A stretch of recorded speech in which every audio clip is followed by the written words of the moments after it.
하나님의 말씀은 로마서 4장 13절에서 16절의 말씀입니다.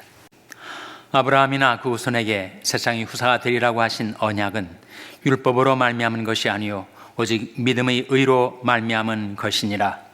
만일 율법에 속한 자들이 후사이면 믿음은 헛것이 되고 약속은 폐하여지니 율법은 진노를 이루게 하나니 율법이 없는 곳에는 범함도 없느니라.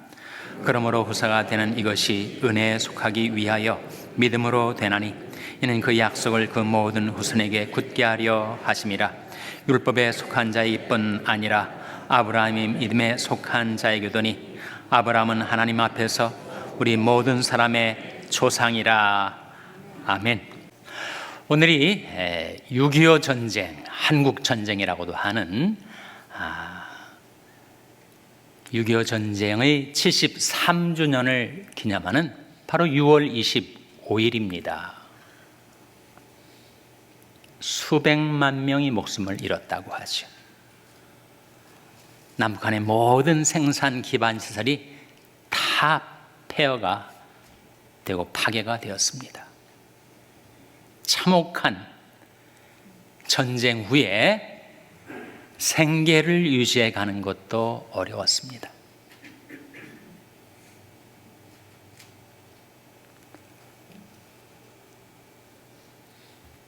휴전 후 10년이 지난 1963년 1인당 한국 국민소득이 100불이었다고 해요. 60년이 지난 올해 2023년도 국민소득이 33,000불이라고 합니다. 100불하고 30,000불하고 몇 배입니까? 300배. 300배의 경제 성장이 이루어진 것입니다. 한국이 세계 10위권의 강대국에 들게 되었죠. 경제, 국방, 문화 모든 면에서 이렇게 나라가 발전하고 강성하게 된 이유가 무엇인가? 우리 한민족의 특이한 교육열 때문인가? 우수한 두뇌와 근면성 때문인가? 산업화의 역군들 때문인가? 민주화의 투사들 때문인가? 성령이 이렇게 증가합니다. 그런즉 원하는 자로 말미암도 아니요 다른 박질하는 자로 말미암도 아니요 오직 긍휼히 여기시는 하나님으로 말미암음이니라. 하나님의 긍휼과 축복 때문이었죠. 하나님의 은혜 때문이었습니다. 이사야 55장 5절에 이런 말씀이 나옵니다. 화면에 한번 같이 읽겠습니다. 시작.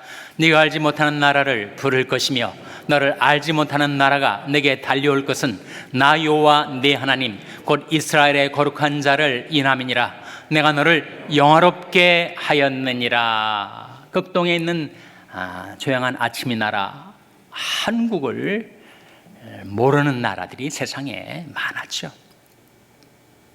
우리가 알지 못하던 나라들을 부르게 되었고 우리를 알지 못하던 나라들이 한국으로 서울로 모여들게 된 것이 무엇 때문인가?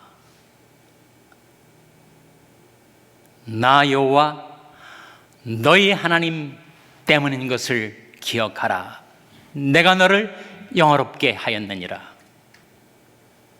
하나님 우리 민족에게 우리 나라와 우리 민족에게 이런 긍휼과 축복을 베풀어 주신 것은 바로 과제와 사명 때문인데 그 사명이 무엇인가? 하나님은 우리를 긍휼히 여기사 복을 주시고 그 얼굴빛으로 우리에게 비추사 주의 도를 땅 위에 주의 구원을 만방중에 알리소서. 그 선교의 사명을 감당하라고 우리 나라와 민족에게 긍휼과 축복을 베풀어 주신 줄로 믿습니다. 우리가 팬데믹을 지나면서 테크놀로지, 인간이 과학 기술의 발전 때문에 이렇게 모든 예배도 다 막혀 있는데 집안에서 안전하게 편안하게 온라인 예배를 드릴 수 있다는 것이 참 놀라운 일이구나 생각하면서 3년여의 팬데믹 기간을 지났습니다. 그런데도 여전히 대면 예배에 나오지 않고 여기가 좋사오니 집에서 온라인 예배를 드리시는 분들이 많이 계세요. 제 등대로 바라보는 십자가에는 종축과 횡축이 있습니다. 즉 예배는 하나님과 우리와의 수직적인 관계와 동시에 그 횡축이 보여주는 교우와 교우 간의 수평적인 관계가 동시에 중요합니다.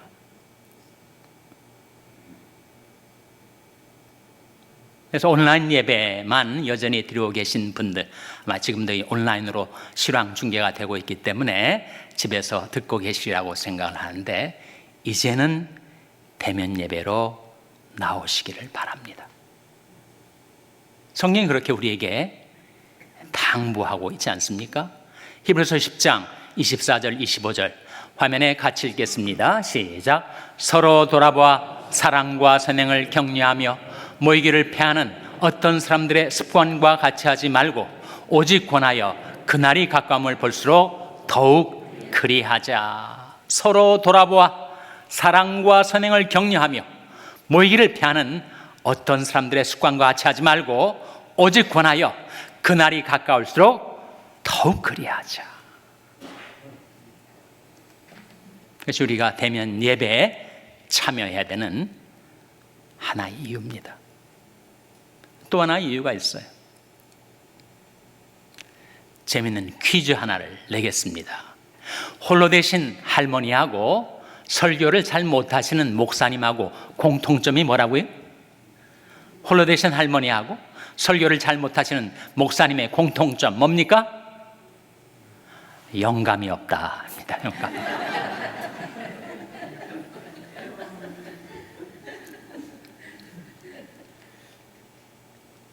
여러분, 대면 예배에 성령께서 임재하시고 우리 마음에 감화 감동을 주시는 그 영감을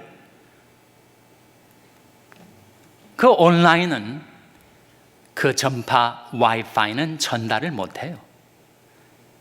예배 현장에 임하시고 역사하시는 성령의 감동을 어떻게 전파가 전달을 할 수가 있겠습니까? 지식은 전달하죠. 제가 전하는 메시지, 말씀의 지식은 전달하겠으나 그 예배 가운데 임하시는 그 성령의 영감은 전달이 안 되니까, 여러분, 앞으로는 이제 대면 예배에 나오셔서 하나님께 예배드리고 성도들과 교제하고 성령이 감화, 감동에 참여하시는 우리 샬롬교회 모든 교인들 다 되시기를 주님의 이름으로 축원합니다. 오늘 메시지의 제목은 율법과 믿음의 차이인데, 그 율법과 믿음의 차이점에 앞서 공통점이 하나 있습니다. 우리는 율법이냐 믿음이냐 이것을 서로 비교하고 대조하다 보니까 율법이 잘못된 것처럼 오해할 수가 있어요. 바울이 그래서 로마서 7장에 율법이 죄냐? 그럴 수 없느니라 이렇게 말하고 있지 않습니까? 율법이 죄가 아니죠. 오히려 율법은 거룩하고 의롭고 선한 것입니다. 로마서 7장 12절 말씀 화면에 같이 읽겠습니다. 시작. 이로보건대 율법도 거룩하며 계명도 거룩하며 의로우며 선하도다. 율법은 거룩한 것, 의로운 것, 선한 것이라고 여기에 은혜의 사도인 바울이 지금 증가하고 있지 않습니까? 그러니까 율법도 거룩하고 의롭고 선한 것, 믿음도 거룩하고 의롭고 선한 것, 거기에 공통점이 있어요. 근데 차이점이 무엇인가? 로마서 4장 15절에 이렇게 나옵니다. 화면에 한번 같이 읽겠습니다. 시작. 율법은 진노를 이루게 하나니 율법이 없는 곳에는 범함도 없느니라. 율법은 무엇을 이루게 한다고요? 율법은 진노를 이루게 해요. 율법은 이렇게 살라라고 우리에게 명령을 했는데 우리 안에는 육신 때문에 내 안에 있는 죄성 때문에 그 율법을 따라 살지 못하거든요. 그때 율법은 진노를 우리에게 내리죠. 그래서 율법은 진노를 이루게 합니다. 반면에 믿음은 은혜를 이루게 합니다. 이게 차이예요. 율법과 믿음의 차이를 한마디로 말하면 은혜의 차이라고 할 수가 있습니다. 우리가 구원받은 것, 너희가 그 은혜를 인하여 믿음으로 말미암아 구원을 얻었나니, 거의 은혜와 믿음이 함께 나오지 않아요? 율법은 진노를 이루고 믿음은 은혜를 이룹니다.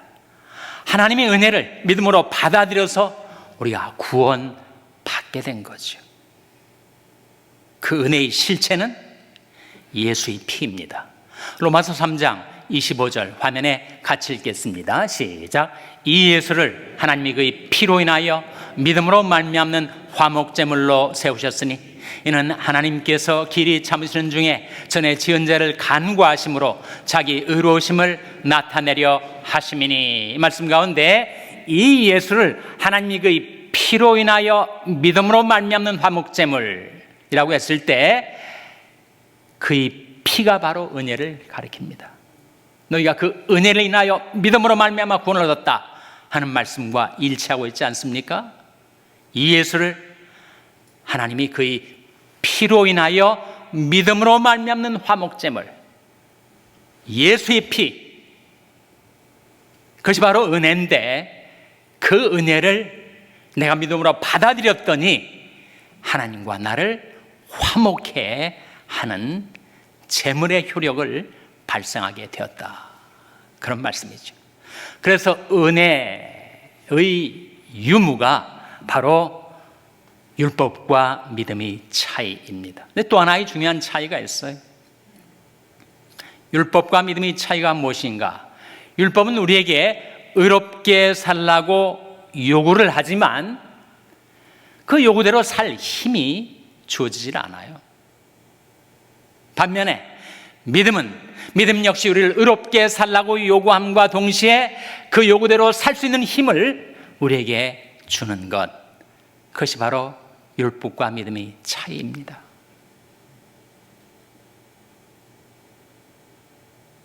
율법 자체는 우리에게 거룩하게 살라, 의롭게 살라, 선하게 살라 요구를 하지만 우리 육신으로 말미암아 그 율법이 연약하여져서 그 요구를 우리에게 이루어내지 못하였습니다. 로마서 8장 3절이죠. 화면에 같이 읽겠습니다. 시작. 율법이 육신으로 말미암아 연약하여 할 수 없는 그것을 하나님은 하시나니 곧 죄를 인하여 자기 아들을 죄 있는 육신의 모양으로 보내어 육신의 죄를 정하사. 이 말씀 가운데 율법이 육신으로 말미암아 연약하여져서 우리한테 요구는 하지만 너 거룩하게 살아라, 의롭게 살아라, 선하게 살아라 요구는 해대지만 그 요구대로 살 수 있는 힘을 주진 않습니다. 오히려 내 안에 있는 육신으로 말미암아 그 율법의 의도가 좌절되게 되었죠. 그대로 살지는 못하면서 요구는 계속 해대고 요구대로 행치 못하면 진노를 이루는 것이 율법이라면 믿음은 무엇인가? 역시 율법처럼 우리에게 거룩하게 살라, 의롭게 살라, 선하게 살라 요구를 함과 동시에 그렇게 살 수 있는 힘을 주는 것이 믿음이다. 로마서 8장 4절 말씀 화면에 같이 읽겠습니다. 시작. 육신을 좇지 않고 그 영을 좇아 행하는 우리에게 율법의 요구를 이루어지게 하려 하심이니라. 육신을 좇지 않고 그 영을 좇아, 성령을 좇아, 믿음을 좇아 행하는 우리에게 율법의 요구를 이루어지게 해주는 것이 바로 믿음이다. 그것이 바로 율법과 믿음의 차이입니다.